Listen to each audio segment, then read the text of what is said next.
రాష్ట్రంలో కూటమి ప్రభుత్వం అధికారం చేపట్టాక రాజధానిలో తొలి అధికారిక భవనం ప్రారంభోత్సవానికి సిద్ధమైంది. సీడ్ యాక్సిస్ రోడ్డును ఆనుకొని రాయపూడి, లింగాయపాలెం మధ్యలో రాజధాని కేంద్రంగా కార్యకలాపాలు నిర్వహించనున్న మొదటి పాలనా భవనం సిఆర్డీఏ ప్రధాన కార్యాలయాన్ని సీఎం చంద్రబాబు నేడు లాంఛనంగా ప్రారంభించనున్నారు. అమరావతిని ప్రతిబింబించేలా ఏ అక్షరం ఎలివేషన్తో రూపొందించిన ఈ భవన ప్రారంభ ముహూర్తం ఉదయం 9:54 ఖరారైంది. ప్రారంభోత్సవానికి రైతులందరూ ఆహ్వానితులేనని మంత్రి నారాయణ తెలిపారు.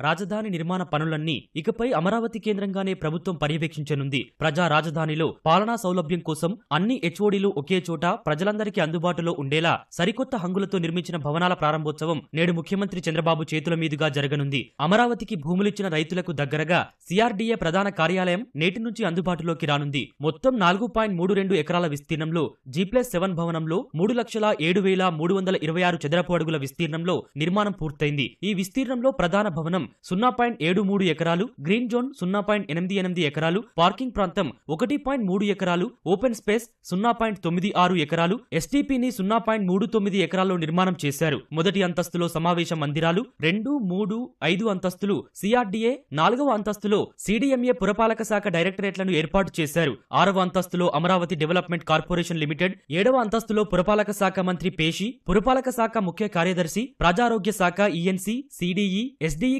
కార్యాలయాలకు కేటాయించారు.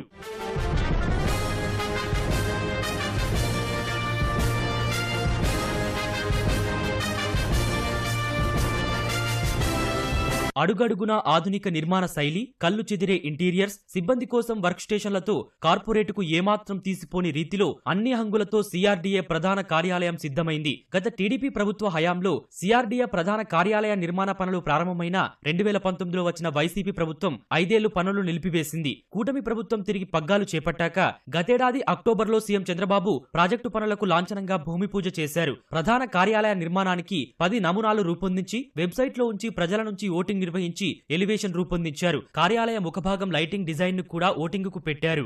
సిఆర్డీఏ ప్రధాన కార్యాలయం గ్రౌండ్ ఫ్లోర్ లో ఇంటిగ్రేటెడ్ కమాండ్ కంట్రోల్ రూమ్ ను ఏర్పాటు చేస్తున్నారు. రాజధానిలో పనులు జరిగే ప్రాంతంలో సీసీ కెమెరాలను ఏర్పాటు చేసి వీటి నుంచి వచ్చే ఫీడ్ ను ఈ కేంద్రానికి అనుసంధానం చేయనున్నారు. వీటితో పాటు డ్రోన్ల ద్వారా చిత్రీకరించే దృశ్యాలను ఇక్కడి నుంచి పర్యవేక్షించే అవకాశం ఉంది. నిర్మాణ పనులు పూర్తయిన తర్వాత నగరంలో పారిశుద్ధ్యం, వరదలు, ట్రాఫిక్, భద్రత, వాతావరణం తదితర అవసరాల కోసం కంట్రోల్ రూమ్ ను వినియోగించనున్నారు. దీనికి అనుబంధంగా కాల్ సెంటర్ కూడా ఏర్పాటైంది. కమాండ్ కంట్రోల్ కేంద్రం పూర్తిగా సౌండ్ ప్రూఫ్ తో నిర్మించారు.